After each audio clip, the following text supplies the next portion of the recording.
Hi hello నమస్తే welcome back to iDream media. ఈరోజు మనతో ఉన్నారు డాక్టర్ రమేష్ కనిగంటి గారు, great grand son of Kaniganti Hanumantharao గారు, అలాగే founder and director of centre for human security studies. సార్తో మాట్లాడదాం. Hi sir. నమస్తే అండి విరాట్ గారు. Sir how are you sir first of all? Thank you very much. It's pleasure coming back to iDream again. Thank you, sir. We used to do a lot of programs in the past. It's our pleasure to sir. And ఈరోజు ఎపిసోడ్లో ముఖ్యంగా F1 ఏదైతే students visa సంబంధించిన procedure ఉంటుందో అక్కడి నుంచి H1కి సంబంధించి ఏదైతే ట్రాన్సిషన్ అవుతూ ఉంటారో ఆ ప్రొసీజర్ గురించి కాస్త బ్రీఫ్గా ఎక్స్ప్లెయిన్ చేస్తారు. తప్పకుండా అండి. iDream ప్రేక్షకులకి, ముఖ్యంగా అమెరికాలో స్థిరపడిన భారతీయులకి, అమెరికా వెళ్ళి చదువుకుందాం అనుకుంటున్న భారతీయ విద్యార్థులకి, మరి ముఖ్యంగా మన ఆంధ్ర తెలంగాణ విద్యార్థులకి అర్థమయ్యేటట్టు స్పష్టమైన తెలుగులో నెంబర్ 1 ఏంటంటే, అమెరికాలో భారతదేశానికి చెందిన వాళ్ళు 3,50,000 పైగా స్టూడెంట్స్ ఉన్నారు. Number 1. Out of 3,50,000 students in the year 2023-2024, about 1,100,000, 1,00,000 మంది పైగా అటు ఇటు 10,000 అటు ఇటు 1,10,000 తక్ మన తెలుగు స్టూడెంట్స్ ఉన్నారు. అంటే చాలా సిగ్నిఫికెంట్ పోర్షన్. అవును. 3,70,000 మంది ఇండియన్ స్టూడెంట్స్ అమెరికాలో ఉంటే 23-24 లెక్కల ప్రకారం 1,10,000 మంది మన భారతదేశానికి సంబంధించిన వాళ్ళల్లో మన తెలుగు వాళ్ళే ఉన్నారు. అంటే we are a significant number. So number 1. Number 2, మొత్తము యునైటెడ్ స్టేట్స్ ఆఫ్ అమెరికాలో 1789లో 1789 united states of America first American president George Washington నుంచి today the 47th president of the United states of America Donald Trump. అంటే 1789 నుంచి ఇవాళ వరకు America దేశం యొక్క వయసు, the age of united states of America, the oldest democracy in the modern times, is about 240+ years. 240+ years. India being the largest democracy on the planet earth, ప్రపంచంలో అతిపెద్ద ప్రజాస్వామ్య దేశం మన భారతదేశం. సో 2 ప్రజాస్వామ్యాల కలయిక భారతదేశము, United states of America, US. ఈ 2 తమ యొక్క శక్తి ఏంటంటే education, technology, science, technology, engineering, mathematics, STEM courses ద్వారా మన భారతదేశం నుంచి చాలామంది students in terms of research and development కానీ, బెటర్ ఎంప్లాయ్మెంట్ ఆపర్చునిటీస్ కానీ, అమెరికన్ డాలర్ మీద ఉన్న ప్రేమతో కానీ, American government, politics, foreign policy మీద ఉన్న నమ్మకంతో కానీ, whatever the reason, or ఈ సప్త సముద్రాలు 7 seas దాటి మన ఆంధ్ర తెలంగాణ నుంచి మిగతా రాష్ట్రాల నుంచి భారతదేశంలో they go to United states of America in search of better employment, better education, quality of education. So F1 visa అనేది స్టూడెంట్స్కి అమెరికన్ గవర్నమెంట్ ఇచ్చే వీసా.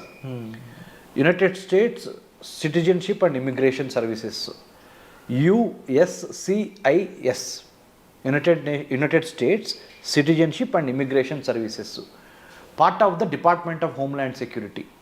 మనకి భారతదేశంలో మినిస్ట్రీ ఆఫ్ హోమ్ అఫేర్స్ అంటారు.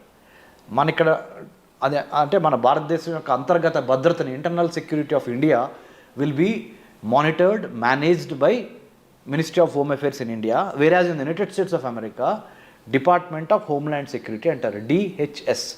Part of DHS is US citizenship and immigration services. Right. అది దాంట్లో భాగంగా there are about 185 types of visas. అందులో కూడా అమెరికాలో అమెరికన్ గవర్నమెంటు ఇచ్చే వీసాలు 185 రకాలు ఉన్నాయి. అందుట్లో మరి ముఖ్యంగా ఇమిగ్రెంట్స్కి ఇచ్చే వీసాలు కొన్ని, నాన్ ఇమిగ్రెంట్స్కి ఇచ్చే వీసాలు కొన్ని. F1 వీసా అంటేనేమో స్టూడెంట్స్కి ఇచ్చేది, B1, B2 వీసాలేమో విజిటర్స్కి ఇచ్చేది. అన్నిటికీ మించి M1 కూడా ఉంది. M1 అంటే వొకేషనల్ స్టడీస్కి ఇచ్చేది, అంటే చేతి పనులు ఇలాంటి వొకేషనల్ స్టడీస్కి ఇచ్చేది. తర్వాత H1B అంటే ఎంప్లాయ్మెంట్ కోసం, ఉద్యోగం కోసం అమెరికాలో ఉండడానికి ఇచ్చేది H1B. H4 అంటేనేమో డిపెండెంట్ వీసా, అంటే స్పౌజ్, అంటే వాళ్ళ డిపెండెంట్. సో మీరే ఉన్నారు విరాట్, మీరు రేపు వెళ్ళి అమెరికాలో సెటిల్ అయ్యారు, మీ మిసెస్ని మీరు ఇక్కడ నుంచి అక్కడ తీసుకెళ్ళాలి, లేకపోతే మీ అమ్మగారినో లేకపోతే మీ నాన్నగారినో లేకపోతే ఎవరో మీకు ఇంపార్టెంట్ వాళ్ళని తీసుకెళ్ళాలి మీకు తోడుగా. H1B మీద మీరు వెళ్ళారు, H4 మీద ఆ డిపెండెంట్ వీసా మీద వాళ్ళని తీసుకెళ్తారు. So F1, H1B, H4, L1 ఉంది, అంటే ఇంట్రా కంపెనీ, అంటే ఒక కంపెనీ నుంచి ఒక కంపెనీకి L1 అంటారు దాన్ని, అది ఉంది. తర్వాత ఎక్సెప్షనల్లీ టాలెంటెడ్ ఇండివిజువల్ సైంటిస్టులకు ఇచ్చే వీసాలు కూడా ఉన్నాయి. సో ఇన్ని రకాల వీసాస్ ఉన్నాయి. సో ఈ వీసాలు ముఖ్యంగా అన్నిటికన్నా ప్రతిరోజు మనం వాడుక భాషలో అందరికీ తెలిసేది, అందరికి ఉపయోగపడేది ఏంటి? F1 to H1B, student visa నుంచి వర్క్ వీసా. స్టూడెంట్ వీసా నుంచి వర్క్ వీసా. ఒక స్టూడెంట్గా GRE TOEFL రాసి యునైటెడ్ స్టేట్స్ ఆఫ్ అమెరికాలో MS అడ్మిషన్ తీసుకొని, లేకపోతే అండర్ గ్రాడ్యుయేట్ కాలేజీల్లో అడ్మిషన్ తీసుకొని అమెరికన్ కాలేజ్ టెస్ట్ ద్వారా కానీ, స్కాలస్టిక్ యాప్టిట్యూడ్ టెస్ట్ అంటారు SAT SAT ద్వారా కానీ, అండర్ గ్రాడ్యుయేషన్లో అంటే డిగ్రీ కోసం వెళ్తేనేమో ACT కానీ SAT కానీ పాస్ అయ్యి డిగ్రీ కోర్సులో జాయిన్ అవుతారు. పోస్ట్ గ్రాడ్యుయేషన్ కోసం వెళ్తే అంటే MS మాస్టర్ ఆఫ్ సైన్స్కి వెళ్తే GRE కానీ TOEFL కానీ రాసి వెళ్ళాలి. వెళ్ళిన తర్వాత దేని మీద వెళ్తారు? ఏ వీసా మీద? F1 వీసా మీద వెళ్తారు. F1 చదువుకుంటా అంటే స్టూడెంట్ వీసా తీసుకొని చదువుకుంటా మీ MS అయిపోయే లోపల మీరు ఏదన్నా ఒక కంపెనీని హైలైట్ చేసుకొని, ఎగ్జాంపుల్ చెప్తున్నా, HCL, Infosys, Microsoft, Google, Tesla, you take any company in the United states, Facebook or Meta, if you wanted to get employment after your MS, you have to file for you have to find an employer అంటే నీకు ఉద్యోగం ఇచ్చేవాడిని ఎత్తుక్కోవాలి. he has to sponsor you the H1B abiding by the law of the land of the United States, right? This is one way of going. The other way of going is, మీరు ఆంధ్రాలోనో ఆదిలాబాద్లోనో ఉన్నారనుకుందాం, ఆంధ్రప్రదేశ్లోనో తెలంగాణ రాష్ట్రంలో ఉన్నారు. ఇక్కడి నుంచి America వెళ్ళి ఉద్యోగం చేద్దాం అనుకున్నారు. ఇక్కడ బీటెక్ ఎంటెక్ అయిపోయిన తర్వాత, right? You have to find one employer there. అంటే నీకు ఉద్యోగం ఇచ్చే ఒక కంపెనీకి మీరు రాయాలి, మీ ప్రొఫైల్ నచ్చాలి, వాళ్ళు ఇంటర్వ్యూ పెడతారు, సెలెక్ట్ అవ్వాలి. మీరు సెలెక్ట్ అయితే వాళ్ళు మీకు H1B ద్వారా they will sponsor you. Okay, right? So you go work in United states of America. So కొంతమంది ఏమో అమెరికా స్టూడెంట్గా వెళ్ళి F1 మీద H1Bకి వెళ్తారు, అంటే వర్క్ పర్మిట్ కోసం వెళ్తారు, వర్క్ ఎంప్లాయ్మెంట్ పర్మిషన్ అది H1B అనేది. ఇంకొకళ్ళు ఏంటి, ఇండియాలో స్టూడెంట్గా ఉండి ఇండియాలోనే కోర్సెస్ ఫినిష్ చేసి ఓన్లీ ఉద్యోగం చేయడానికి అమెరికా వెళ్తారు H1B మీద, రైట్? ఈ H1B వీసా కోట భారతదేశానికి ఒక 65,000 నుంచి 85,000 వరకు భారతదేశం నుంచి ప్రతి సంవత్సరం ఒక 65,000 నుంచి 80,000 మధ్య skilled and semi skilled workers, ముఖ్యంగా skilled workers from STEM courses, science, technology, engineering, mathematics నుంచి సెలెక్ట్ అయ్యి IT తదితర రంగాల్లో పనిచేయడానికి అక్కడ అమెరికాలో సాఫ్ట్వేర్ ఇండస్ట్రీలో 65,000 నుంచి 85,000 మందికి లాటరీ చిట్ ద్వారా అమెరికాలో H1B తీసుకొని అక్కడ ఎంప్లాయ్మెంటు, డాలర్ డ్రీమ్స్, మంచి హోదా, మంచి ఉద్యోగం అక్కడికి వస్తుంది. కానీ ఇప్పుడు ఏం చేసింది కొత్తగా ట్రంప్ అడ్మినిస్ట్రేషన్ను 2025 జనవరి 20వ తారీఖు 20th January 2025, Donald Trump in his second term presidency has been making some kind of monumental changes. Mostly మన చాలామంది భారతీయులు చాలా, ఇఫ్ నాట్ ఏ షాక్, ఏమవుద్దా డొనాల్డ్ ట్రంప్ మోస్ట్ అన్ప్రెడిక్టబుల్ అంటాడు ఇట్లా. అవును, మనందరం ఆ రోజు సైన్ చేసి కూడా సైన్ చేసి పెన్నిస్ వేసేసాడు. సో ఆయన ఏం చేస్తాడు? H1B వీసాలు తగ్గిస్తాడా? స్టూడెంట్ వీసాలు ఏమన్నా పెంచుతాడా లేదా తగ్గిస్తాడా? ఇమ్మిగ్రేషన్ ఎన్నో లాస్ తీసుకొస్తున్నాడు ఆయన. తర్వాత there is a separate department of government efficiency create చేశాడు. గవర్నమెంట్లో చాలా ప్రభుత్వ శాఖల్లో చాలా డిపార్ట్మెంట్లు ఉంటాయి. ఫుడ్ సెక్యూరిటీ చూసేది, వాటర్ సెక్యూరిటీ చూసే శాఖ, ఇమిగ్రేషన్ చూసే శాఖ, హోమ్ల్యాండ్ సెక్యూరిటీలో భాగమైన transportation security, health security. There are government is a complex web of many departmentals coming together to give good governance, service delivery to the public కదా. అందుట్లో ముఖ్యంగా department of government agency start చేశాడు, government efficiency start చేసి అన్ని శాఖల్ని చూస్తున్నాడు ఆయన. దాంతోపాటు మరి ముఖ్యంగా డొనాల్డ్ ట్రంప్ ఇంకొక ఇంపార్టెంట్ ఏంటంటే H1B వీసాలకి సంబంధించి ఎటువంటి ప్రకటన చేస్తాడో, ఉన్నవాళ్ళని ఏమన్నా పీకేస్తాడా, H1B వీసా కోట తగ్గిస్తాడా ఇండియాకి, తగ్గిస్తే ఎందుకు తగ్గిస్తారు అనే ఒక, తగ్గించకపోతే పర్లేదు, మిగతా వాళ్ళకి తగ్గిస్తే మనకి తగ్గించకపోయినా పర్లేదు అనే ఒక మంచి ఫీలింగ్ ఉన్నప్పటికీ ఎప్పుడు ఏ క్షణం ఆ గవర్నమెంట్ ఏం చేసింది, డొనాల్డ్ ట్రంప్ గవర్నమెంట్ అనేది 100% మన వాళ్ళకి డౌట్ ఉంది, గుండెలు కొట్టుకుంటున్నాయి. అవును. ఎందుకు ఎన్నో లక్షలు పెట్టి అమెరికాలో చదువుకొని వెళ్తాం ఒక ఎత్తు అయితే, అక్కడ ఎంప్లాయ్మెంట్ తీసుకోవడం రెండో స్టెప్ అయితే, కొంతమంది ఇండియా నుంచి డైరెక్ట్గా మన ఆంధ్ర తెలంగాణ నుంచి ఇక్కడ యూజీ పీజీ చదువుకున్న తర్వాత under graduation post graduation America వెళ్ళి అమెరికాలో జాబ్ చేయాలనేది ఒక ప్రివిలేజ్గా, ఒక గొప్ప సక్సెస్గా, ఒక గొప్ప అచీవ్మెంట్గా, అంటే ఒక సంతోషదాయకమైన విషయంగా ఆ కుటుంబం పరువు ప్రతిష్టలు పెరుగుతాయి, ఆర్థిక అభివృద్ధి జరుగుద్ది అనే డాలర్ డ్రీమ్స్ మన వాళ్ళు చాలా ఉన్నాయి. కాబట్టి మన వాళ్ళు ఆ ఆందోళన చెందటం సహజం. డొనాల్డ్ ట్రంప్ వచ్చి మన పొట్ట మీద ఏమైనా కొడతాడా అనే ఒక భయం. నేను PhD in American studies, I did my doctorate in American studies from Delhi Jawaharlal Nehru university JNU. అంటే అమెరికన్ గవర్నమెంట్ పాలిటిక్స్ ఫారెన్ పాలసీలో డాక్టరేట్ చేశాను. I'm the only Telugu who have done a PhD in American studies from that particular department, School of International Studies, JNU. తర్వాత ఇజ్రాయెల్లో కూడా చదువుకున్నాను security studies మీద post doctorate. అంటే research చేసి చెప్తున్నా. Centre for human security studies మా సంస్థ, అందులో 30 to 40 IAS IPS ఆఫీసర్స్ ఉన్నారు, చాలామంది టెక్నోక్రాట్స్ ఉన్నారు. రీసెంట్గా కూడా మా సంస్థని స్టాన్ఫోర్డ్ యూనివర్సిటీ సెలెక్ట్ చేసింది. Artificial intelligence for human security, మానవ రక్షణ కోసం కృత్రిమ మేధస్సుని ఏ విధంగా వాడాలి, ప్రభుత్వాలు beat the central government or state government, how should we write A AI policy, how should we include ethical, legal, moral, cultural, historical, sociological, political, religious values into AI policy when government gives అనే దాని మీద వెళ్ళొచ్చాను. కాబట్టి నేను research చేసి చెప్తున్నాను. ఆంధ్ర తెలంగాణ ప్రజలకి, ముఖ్యంగా స్టూడెంట్స్కి అమెరికా వెళతానికి ఎటువంటి ఇబ్బంది ఉండదు ట్రంప్ ప్రెసిడెన్సీలో. ఎందుకు అంటే Trump usually likes meritorious students, skilled people, meritorious people, legally binding people. అంటే చట్ట వ్యతిరేకమైన తప్పుడు పనులు చేయకుండా చట్టానికి అనుగుణంగా, if you are a law abider, if you follow law, if you follow proper rules and regulations, United States of America is welcoming Indian students, more so students from Andhra and Telangana, because manollu trunkanlu science, technology, engineering, mathematics lo. So America needs the talented youth from the state of Telangana, from the state of Andhra Pradesh.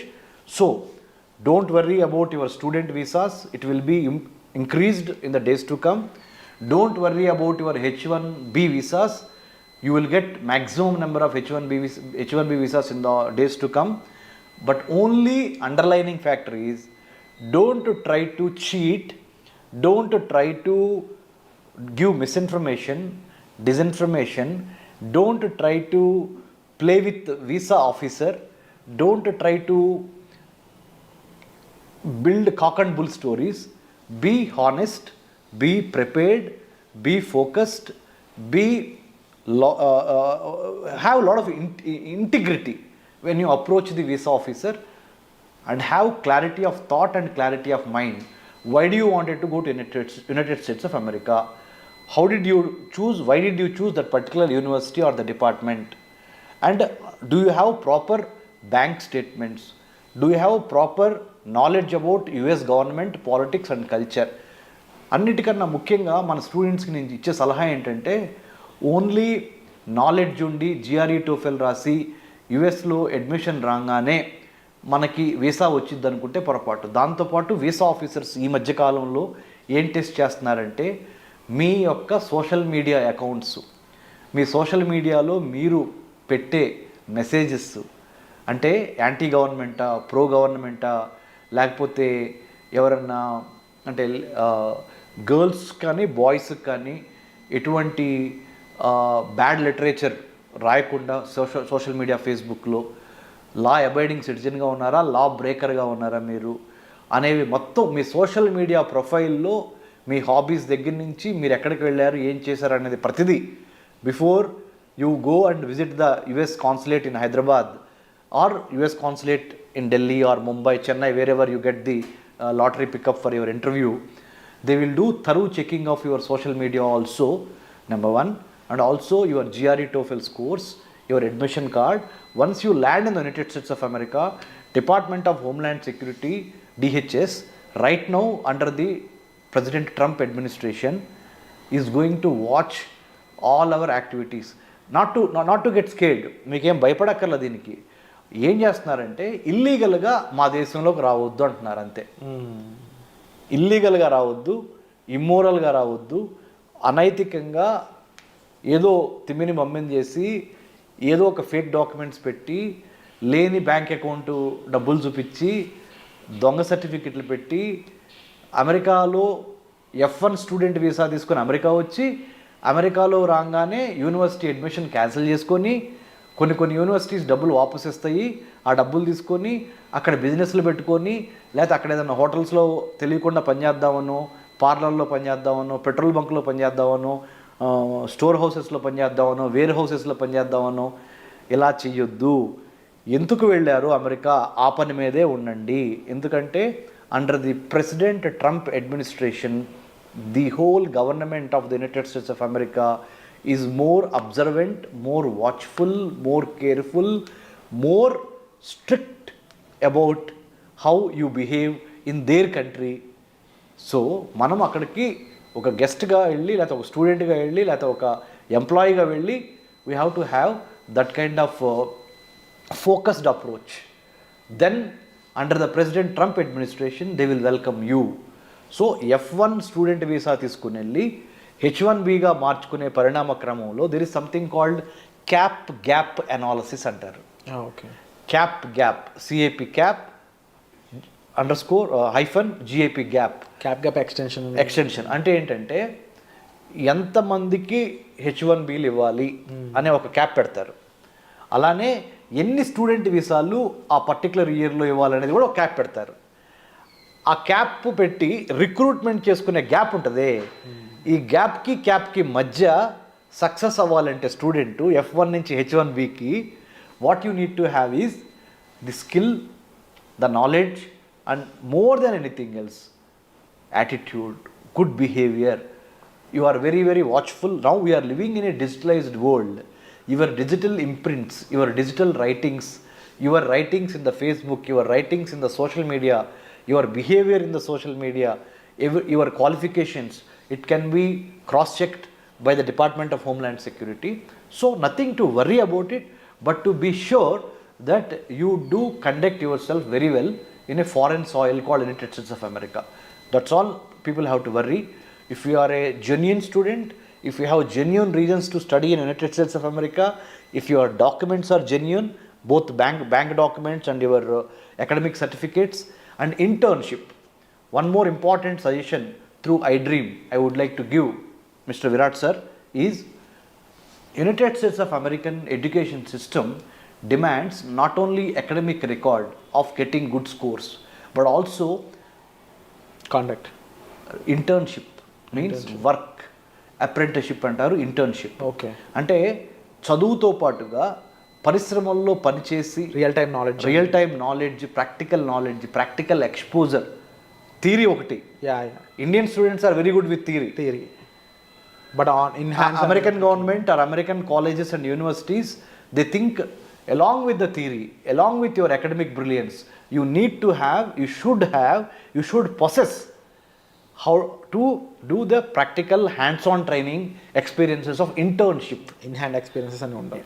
ఆ internship ఇవ్వడానికి కూడా మా centre for human security studies తరపున we're in road number 25 Jubilee Hills within the Dr. MCR HRD Institute, where we give Center for Human Security Studies is a not-for-profit think tank.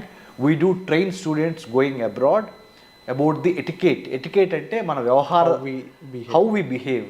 Number one, decency, about not about the personal decency or hygiene, decency of conducting yourself in a foreign land in the United States by respecting the American culture, American constitution, American government and American law. Because once you go there, your behavior is a manifestation of how and why Indians are coming there అనేది వాళ్ళు చూస్తారు. So that's why you have to be careful about when you go abroad. Because you are an ambassador of India in the United states of America. మనం అక్కడ ఒక రాయబారులాగా వెళ్తున్నాం, మన దేశానికి మంచి పేరు తీసుకురావాలి. We have to bring laurels to our country, mother land India, when you go abroad. So all these things about American culture, American way of work, American way of conducting one self in the public affairs. అమెరికాలో ఇండివిజువల్స్తో పాటు institutions చాలా important, ఇన్స్టిట్యూషన్స్తో పాటు processes చాలా important, సిస్టమేటిక్గా ఉంటుంది. So ఇవన్నీ అర్థం చేసుకొని మీకున్న ఆల్రెడీ మన Andhra Telangana students are brilliant in academics, most of them STEM. నేనంటే ఏదో బిఏ చదువుకున్నాను, తర్వాత ఎంఏ చదువుకున్నాను, తర్వాత MPhil in American studies, PhD in American studies, post doctorate from Israel, and I was IVLP international visitor leadership program అని American state department అంటే America యొక్క విదేశాంగ శాఖ ఇచ్చే ఐవీఎల్పి సెలెక్ట్ అయ్యి I have developed American studies curriculum for Indian universities. So నేనంటే తెనాల నుంచి వ్యవసాయ కూలీ కొడుకుగా, మా నాన్నగారు వ్యవసాయ కూలీ కొడుకుగా ఓన్లీ ఎడ్యుకేషన్ అనే ఒక గొప్ప ఆయుధంతో ఈ స్థాయికి వచ్చి చేసింది. ఎందుకంటే నేను మీకు ఎందుకు చెబుతున్నానంటే మన స్టూడెంట్స్కి మీరు తప్పనిసరిగా ఆ డిసిప్లిను, ఆ ఫోకస్సు, ఆ క్లారిటీ ఆఫ్ థాట్ కావాలి. If you need any help you can approach centre for human security studies. I'm doctor Ramesh Kanneganti. You can have my details in the internet. If you type Dr. Ramesh Kannaganti or Center for Human Security Studies, you write an email to us with your resume. We will help you through iDream. You all should be thankful to iDream because iDream has brought me here and this is a platform. And thank you so much sir. ముఖ్యంగా visa యొక్క different types కానీ and వాటిలో ఏ visa దేన్ని conclude చేస్తుంది అనే దగ్గర నుంచి వాటిలో ప్రొసీజర్స్ ఏ విధంగా ఉంటాయి, ఎన్ని రకాల వీసాలు ఉంటాయి అండ్ దాంతోపాటుగా ముఖ్యంగా డిపెండెన్స్ వీసా గురించి, స్టూడెంట్ వీసా గురించి, వర్క్ వీసా గురించి అండ్ మోర్ ఓవర్ అక్కడ మన వాళ్ళు వెళ్ళాక వాళ్ళు బిహేవ్ చేయాల్సిన పద్ధతుల గురించి ఇప్పటివరకు ఎక్కువగా ఎవరు మెన్షన్ చేయలేదు. అటువంటి పద్ధతుల గురించి వాళ్ళ సేఫ్టీ కోసం మీరు చెప్పడం అనేది first of all we're very happy. And తప్పకుండా ఇలాంటి ఒక గ్రేట్ ఇన్ఫర్మేషన్ జనాల్లోకి తీసుకెళ్ళినందుకు కూడా మేము చాలా హ్యాపీ ఫీల్ అవుతున్నాం. And it's our pleasure to have you here sir. And మీకు ఎటువంటి ఇన్ఫర్మేషన్ కావాల్సిన మీరు సెంటర్ ఫర్ హ్యూమన్ సెక్యూరిటీ స్టడీస్ని మీరు సంప్రదించవచ్చు డాక్టర్ కన్నెగంటి రమేష్ గారు.